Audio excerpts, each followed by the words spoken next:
नमस्कार विद्यार्थी मित्रांनो, स्पर्धा विश्वमध्ये आपलं स्वागत आहे.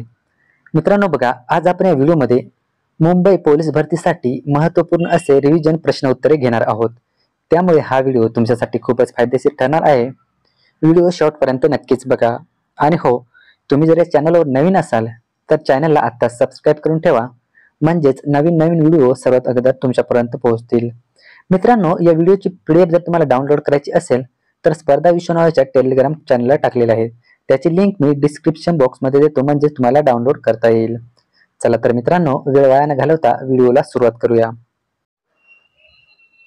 प्रश्न पहिला बघा, राज्यातील पहिले व्हाईट बफेलो अभयारण्य कोठे उभारण्यात आले?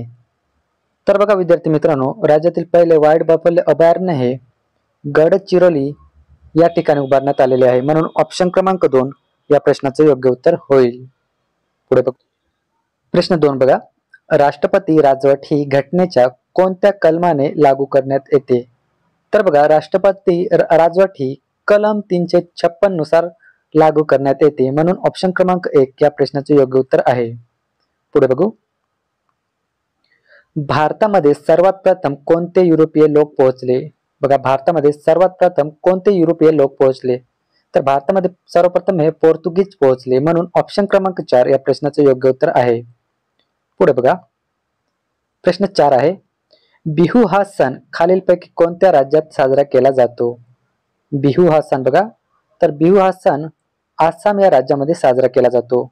ऑप्शन क्रमांक 1 या प्रश्नाचे योग्य उत्तर आहे.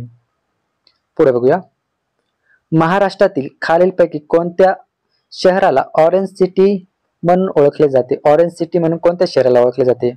तर बघा, नागपूर या शहराला ऑरेंज सिटी म्हणून ओळखले जाते. ऑप्शन क्रमांक 1 या प्रश्नाचे योग्य उत्तर आहे. पुढे बघा, राष्ट्रीय आपत्ती व्यवस्थापन प्राधिकरणाचे पदसिद्ध अध्यक्ष कोण असतात? राष्ट्रीय आपत्ती व्यवस्थापन प्राधिकरणाचे पदसिद्ध अध्यक्ष कोण असतात? तर बघा, या प्रश्नाचे योग्य उत्तर आहे ऑप्शन क्रमांक 3 पंतप्रधान. पंतप्रधान हेच राष्ट्रीय आपत्ती व्यवस्थापन प्राधिकरणाचे पदसिद्ध अध्यक्ष असतात. पुढे बघूया, प्रश्न 7 आहे, जगातील सर्वात प्राचीन संग्रहालय डॉट डॉट या शहराचे उत्खनन करताना सापडले? तर बघा, ऊर हे योग्य उत्तर आहे. प्रश्न 8 बघा, आतापर्यंत भारतात किती वेळा राष्ट्रीय आणीबाणी घोषित करण्यात आलेली आहे? बघा, आतापर्यंत भारतामध्ये किती वेळा राष्ट्रीय आणीबाणी घोषित करण्यात आलेली आहे? तर बघा, 3 वेळा आतापर्यंत राष्ट्रीय आणीबाणी घोषित करण्यात आलेली आहे, म्हणून ऑप्शन क्रमांक 1 या प्रश्नाचे योग्य उत्तर आहे. पुढे बघा, पूनम राऊत ही खेळाडू कोणत्या खेळाशी संबंधित आहे? पूनम राऊत बघा, तर पूनम राऊत ही क्रिकेट या खेळाशी संबंधित आहे. पुढे बघूया, समान नागरी कायदा करणारे देशातील पहिले राज्य कोणते? समान नागरी बरं का, समान नागरी कायदा करणारे देशातील पहिले राज्य कोणते? तर बघा, उत्तराखंड हे समान नागरी कायदा करणारे देशातील पहिले राज्य आहे. प्रश्न 11 बघा, पुणे ते मुंबई मार्गादरम्यान कोणता घाट आहे? पुणे ते मुंबई दरम्यान कोणता घाट आहे? तर बघा, बोरघाट. बोरघाट हा पुणे ते मुंबई या मार्गादरम्यान आहे, म्हणून ऑप्शन क्रमांक 2 या प्रश्नाचे योग्य उत्तर आहे. पुढे बघूया, डॉक्टर एन गोपीनाथ यांच्या नेतृत्वाखाली भारतात डॉट डॉट या शहरात पहिली ओपन हार्ट शस्त्रक्रिया यशस्वी झाली? तर मित्रांनो बघा, वेल्लोर या ठिकाणी एन गोपीनाथ यांच्या नेतृत्वाखाली भारतातील पहिली ओपन हार्ट शस्त्रक्रिया यशस्वी झाली. पुढे बघा, भारतातील उद्योगाला सनराइज क्षेत्र म्हटले जाते? तर कोणत्या उद्योगाला सनराइज क्षेत्र म्हटले जाते मित्रांनो? बघा, वाहन उद्योगाला भारतातील सनराइज क्षेत्र असे म्हटले जाते. पुढे बघा, सन 2011च्या जनगणनेनुसार महाराष्ट्रात काम करणाऱ्या स्त्रियांचा सहभाग दर पुढील पैकी किती आहे?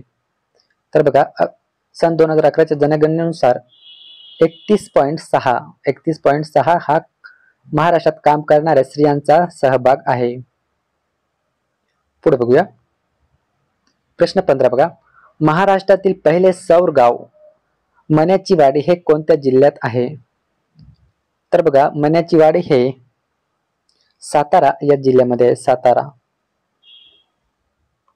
पुढे बघा, नोवाक जॉकोविच हा कोणत्या देशाचा खेळाडू आहे? तर मित्रांनो, नोवाक जॉकोविच हा सर्बिया या देशाचा खेळाडू आहे. ऑप्शन क्रमांक 2. पुढे बघा, थॉमस चषक स्पर्धा ही कोणत्या खेळाशी संबंधित आहे? थॉमस चषक स्पर्धा ही कोणत्या खेळाशी संबंधित आहे? तर बघा, थॉमस चषक स्पर्धा ही बॅडमिंटन या खेळाशी संबंधित आहे. ऑप्शन क्रमांक 1 या प्रश्नाचे योग्य उत्तर आहे. पुढे बघूया, नवी दिल्ली येथे किती वर्षानंतर अखिल भारतीय मराठी साहित्य संमेलन होत आहे? बघा, नवी दिल्ली येथे किती वर्षानंतर अखिल भारतीय मराठी साहित्य संमेलन होत आहे? तर बघा, 70 वर्षानंतर, तब्बल 70 वर्षानंतर नवी दिल्ली येथे अखिल भारतीय मराठी साहित्य संमेलन होत आहे. ऑप्शन क्रमांक 3 या प्रश्नाचे योग्य उत्तर आहे. पुढे बघूया, अनिल साबळे हा कोणत्या खेळाशी संबंधित आहे? तर बघा, अनिल साबळे हा ट्रॅक अँड फील्ड या खेळाशी संबंधित आहे. प्रश्न 20 बघा, दिल्ली येथील राजपथाचे नाव बदलून कोणते नाव ठेवण्यात आले आहे? दिल्ली येथील बघा, राजपथाचे नाव बदलून कोणते नाव ठेवण्यात आले आहे? तर बघा, कर्तव्य पथ असे नाव ठेवण्यात आलेले आहे. ऑप्शन क्रमांक 1. प्रश्न 21 बघा, दोषावर विनोदी पद्धतीने केलेली टीका म्हणजे डॉट डॉट. तर बघा, दोषावर विनोदी पद्धतीने केलेली टीका म्हणजेच विडंबन होय. ऑप्शन क्रमांक 3 या प्रश्नाचे योग्य उत्तर आहे. पुढे बघा, मक्ता असणे म्हणजे काय? तर बघा, मक्ता असणे म्हणजेच एकाधिकार असणे. प्रश्न 23 बघा, अभियोग या शब्दाचा पर्यायी शब्द कोणता? अभियोग या शब्दाचा पर्यायी शब्द कोणता? तर बघा, अभियोग या शब्दाचा पर्यायी शब्द आहे खटला. पुढे बघूया, मरणात खरोखर जग दिसते अलंकार ओळखा. तर मित्रांनो, हा अलंकार विरोधाभास अलंकार आहे. ऑप्शन क्रमांक 2. प्रश्न 25 बघा, मनुष्य या शब्दाचे भाववाचक नाव कोणते?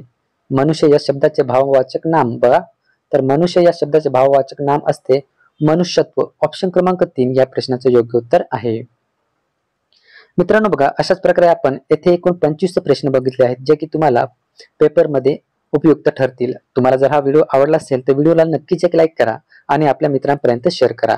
चला तर मित्रांनो, इथेच थांबूया. जय हिंद, जय महाराष्ट्र.